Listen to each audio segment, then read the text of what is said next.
Hi, I'm Megan Dabney. This is my co-host Denise Holba. We're with COLAS, caregivers of loved ones with aggression and self-injury. Today we are very lucky to have Kirt Manecke with us. Kirt is an author of the award-winning social and career skill crash course book, ebook, audiobook, and online course Smile and Succeed for Teens, Must Know People Skills for Today's Wired World. Other books he has written include The Parent's Guide for Smile and Succeed for Teens, Teaching Guide for Smile and Succeed for Teens, and the award-winning book Smile, Sell More with Amazing Customer Service, the Essential 60-Minute Crash Course. Kirt is a business owner, a sales marketing and fundraising expert, as well as an avid volunteer. So obviously a very busy guy. We're so glad to have you with us. Thank you for being with us, Kirt. Oh, you're welcome, Megan and Denise. Thank you so much for having me.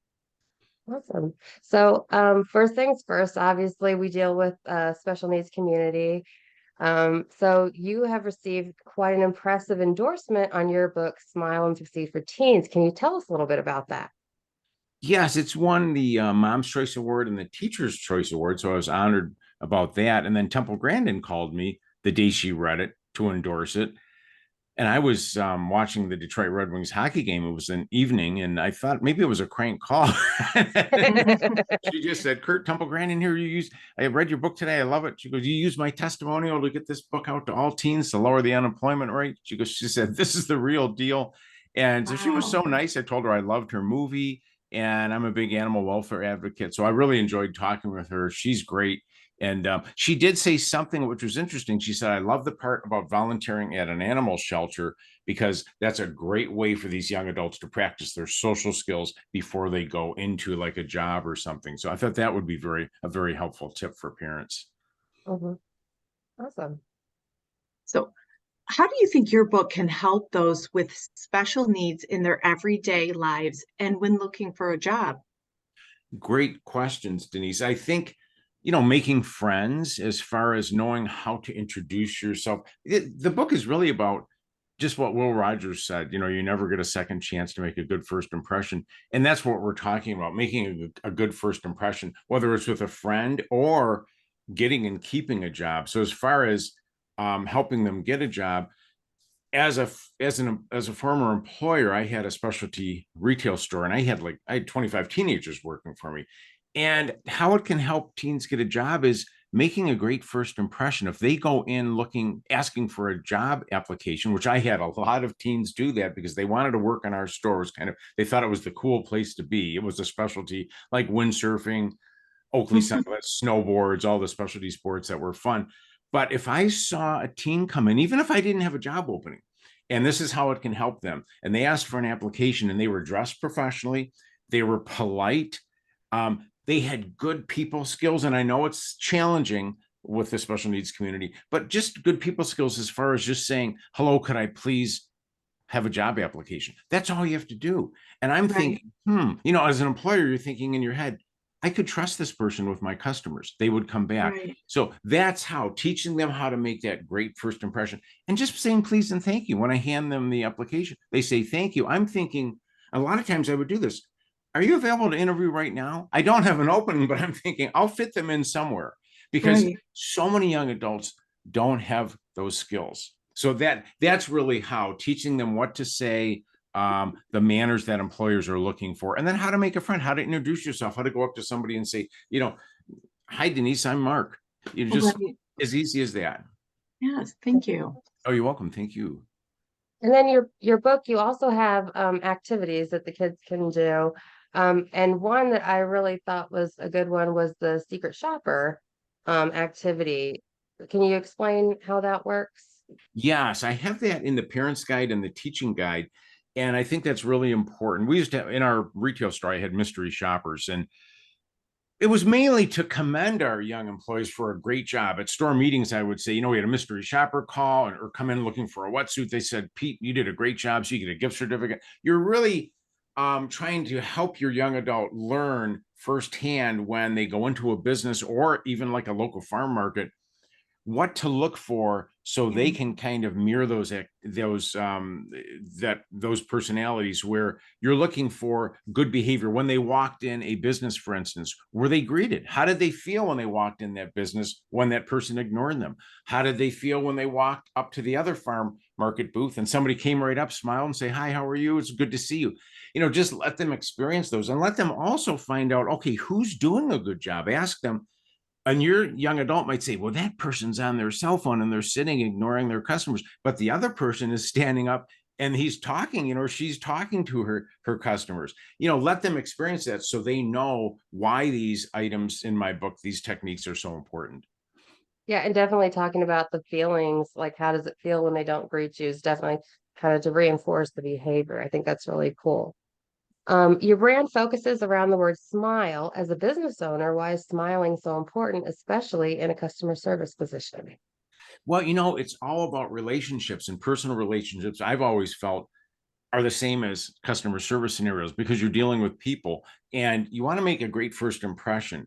When you smile, that young adult could be working at a dentist office, an insurance office. If somebody walks in and they're greeted properly with a smile, think of how you feel. That sets the foundation for all future interactions, versus if they're not. And it's kind of like going to a party. Let's say your friends invited you to a party and you're the young adult, and the young adult walked in and nobody said hi to him. The host just ignored them. Would he want to go back, or she want to go back? Probably not. But if somebody came up and said, "Hi, Tim, it's so great to see you. I'm going to introduce you to everybody," they'd be like, "I can't wait until you have up another party." So that's the same thing with businesses. When people can go anywhere and get ignored, and where Yeah, else they can go is right to the internet, right to Amazon, and, Right, exactly. right. and give you a bad review. So Yeah. it's smiling. It's just so important, and unfortunately, it's rare sometimes to find, isn't it, to find those Yeah. interactions. Yeah. Smiling is contagious too. I mean, It is. just saying the word, I want to smile. So it's funny. But Smile and Succeed for Teens is such an amazing book on its own. What Thank you. made you come up with the idea of a parent and teacher's guide? Those are great questions. I knew for the teaching guide, it would make it really easy for teachers to teach the material in the book. You could take somebody right off the street, even who didn't know anything about the book, and the teaching guide makes it easy to just start right away. There's no prep time. You could just open it and start with the activities. So I knew it would help the teachers, especially because some teachers probably haven't had their own business. So it's easier than having to take the time to make up all these activities. And the Parents Guide, Future Horizons is a great company in Texas, and they're one of the distributors for my book. They target the autistic community. If parents haven't heard of them, it's a great place to go. And I go volunteer if they're in Michigan, because Brad works the table selling books, and he's usually alone. He's really nice guy. So I'll just tell me, I'll come help you. And so I sell my book, I help sell theirs. But I asked a number of parents at the show. I said, would a parent's guide be helpful? And I was surprised. They all said, yes, it really would. When I asked them why, they told me, well, then I don't have to take the time to come up with all these questions. I'm busy as it is, and you'll have the answers and the role playing activities. So they really helped me put it together just to make it much easier for them. They don't have to do any work, and both are Right, quick and easy. They're very thin, really easy to use. right. Um, Lucky for us, social media was not something we had to worry about when we were looking for first jobs. Why should teens and adults, for that matter, be careful about what they post on their social media, and what kind of things are better left off of social media? Well, I agree with you. We were really fortunate not to have Yeah. it growing up. Mhm. Right. Well, employers, some college admission officers, not all, will search online. Like I would search online that person's name, and I'd go at every social media account and search for them. And a lot of times when you search on Google, the LinkedIn items will come up, some Facebook items will come up. So that's why, because if you're a smart employer, you're going to go right to those platforms and search for that person. And it's a Right. great way to weed out a future problem. Yeah. So it's important just to have professional items on there, not to have anything inappropriate, no swearing, no party pictures, no odd photos, anything that's unprofessional, I would delete it off there. Anything that has bad spelling or swear words, inappropriate language, anything that you wouldn't want your boss to see, I would clean that up and take it off of there. And I also would create a LinkedIn profile because that's searchable. Like, Mm. and that, I think that's a good place to show that the young adult maybe has some volunteer experience or is looking for a position. You have obviously hired, trained, and worked with many people throughout your career. In your experience, what are three things you would say hiring managers look for in a new employee? And what are three things that are deal breakers? That I love that question. Great social skills. That's what I look for because again, the employer is thinking two things. Number one, I can't be with every customer. I can't afford to lose a customer, especially if you started this business yourself or own a franchise. You really get it. You build a business one person at a time. I can't afford to have somebody turn off a customer because you lose all future referrals. You know, you get one customer, they bring all their friends back. Those friends bring all their friends back. But if that one customer was turned off by somebody with poor people skills, none of that happens. And that's thousands of dollars also. So it's important to be polite and have great social skills, to be a team player. You're looking for somebody, can they get along with my other employees, or is this hire going to be one more time consuming nightmare I have to deal with? Right, So you're right. thinking of that, and professionally dressed, again, that first impression. So you're thinking of those three items, the social skills, and again, smiling, being somebody who's a little outgoing, and that, boy, this person would be a great addition. Oh, and then you asked me about, I think, three things that are deal breakers. Yeah. And I would say poor social skills. And this doesn't mean if the young adult is autistic. I'm not talking about that, because all you have to do is simply help them with the smile and the please and thank you, and you're pretty much there. Exactly. Because Yeah. even most teens don't. Most teens in general, unfortunately, lack those skills. So you want to differentiate your young adult from the pack. I would also say being late is a deal breaker, because you want somebody dependable. When you ask what people are looking for, I want somebody dependable who's going to show up every day. And then I would say dress slop, where they're not dressed professionally. That's a huge red flag. So those three items would be things that would be deal breakers for me. Okay. Can I loop into just the social skills one more time? And you briefly mentioned it Sure. again. So you said smile, please, and thank you. Is there anything else you would add to that list for our kids? Yes, I would. I know eye contact is tough. Could you help the young adults maybe look at the person's jaw or nose or something? They don't have to look right at the eyes, but I'm a little afraid that some employers won't understand that and will be like immediately have that stereotypical response of, oh, this person doesn't have good social skills. So I know that's not popular to say that, but I'm just thinking to help the young adult, even if they look here or something at the neck Right. or chin, that I think is important. I think also body language, not standing like this, but standing straight up and down. Don't have your arms crossed, and a firm handshake. I think that's really important. Help your role play with your young adults how to shake hands properly, and I do have that in my book. And not chewing gum, being dressed professionally, not having like a hat backwards on, no inappropriate jewelry, just things like that, making that great first impression.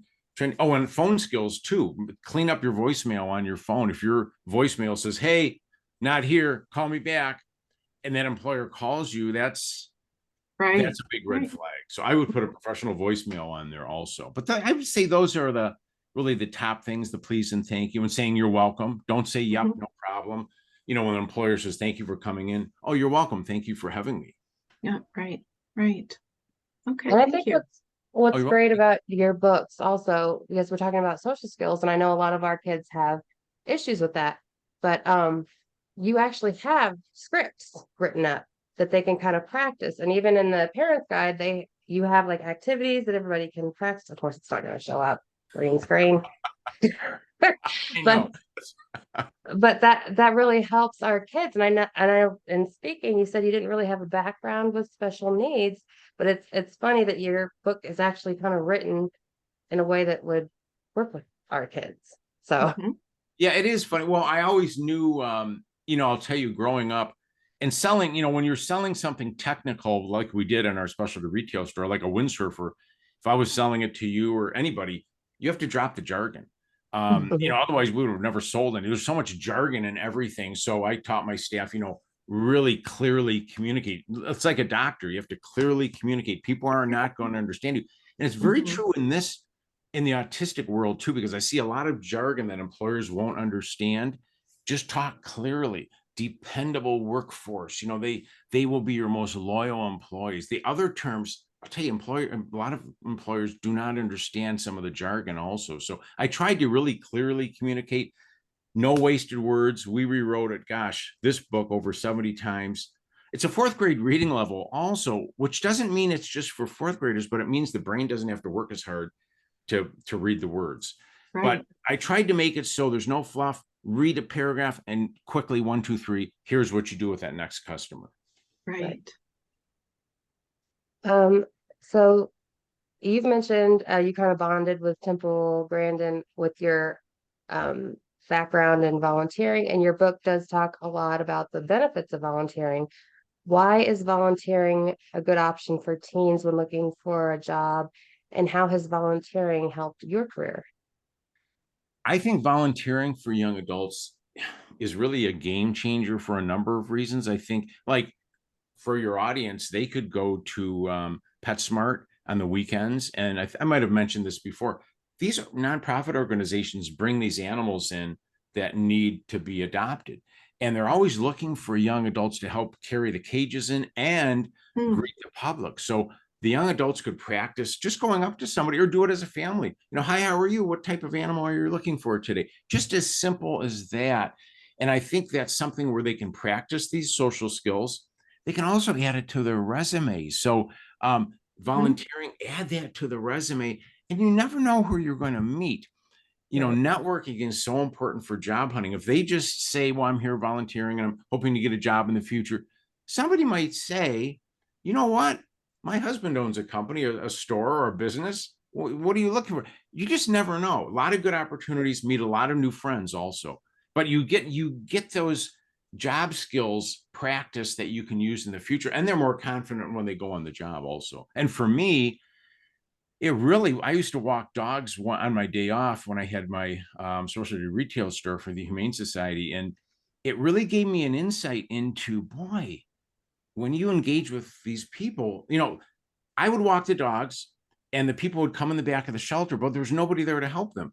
And they'd look at each other like it would be a couple and they'd say, well, Helen, what do you think? Should we leave? And I'd say, excuse me, do you want to know anything about like Gusto or something? And their eyes would be like silver dollars. They'd say, really? You know something about this dog? And 70% of the time when I would engage those people, they would adopt the dog where otherwise they were ready to leave. So it opens your Right. eyes to opportunities to help. And for me, it got me really interested in helping animal welfare organizations. Hmm. Just realize that get people in the back of the room. It also it gave me confidence, I think, in fundraising. You can practice your fundraising and sales skills there also. Yeah. For those that want to learn more about you and your books, where can they find more information? They can either go to Amazon and just type the titles in, or they can go to my website, www.smilethebook.com. And if they have questions, my contact information is on the bottom of the website, or they can connect with me on LinkedIn.